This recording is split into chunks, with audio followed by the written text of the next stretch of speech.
see another big story today. For the first time in more than 3 decades, the presidents of the United States and Iran may meet face to face. The meeting could happen as soon as next week at the UN's General Assembly.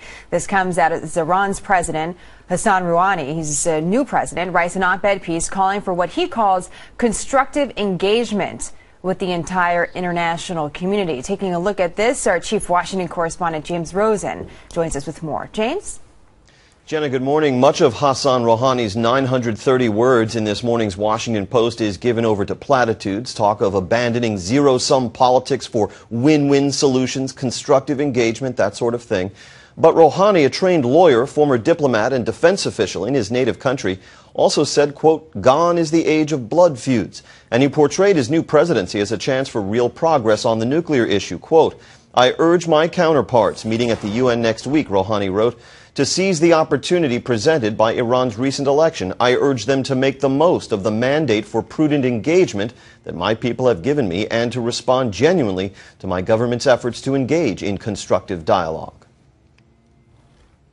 We must see concrete action to back up the rhetoric. As I said, I think yesterday we welcomed the release of 11 political prisoners, which is, again, a concrete action that we did welcome. So we hope that this new Iranian government will engage substantively.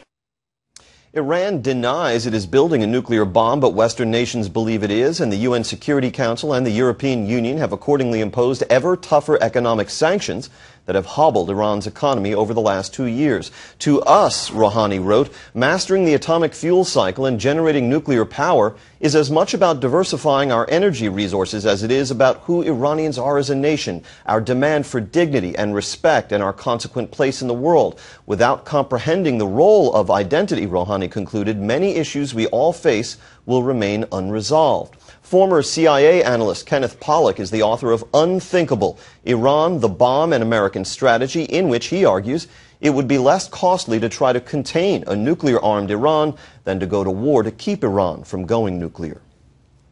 There are certainly some members of the administration who really want to believe that Rouhani is the real deal, that he really wants to do a deal with us on the nuclear issue, and most importantly, that he can actually deliver the supreme leader. I think there are other people within the administration who hope that that's the case, but are somewhat more skeptical. The first round of new talks with the Iranians will occur on the sidelines of next week's UN General Assembly sessions in New York. Jenna. It will be a big week, and we'll have much more on the op-ed and the bigger conversation coming up a little later this hour. James, thank you very much.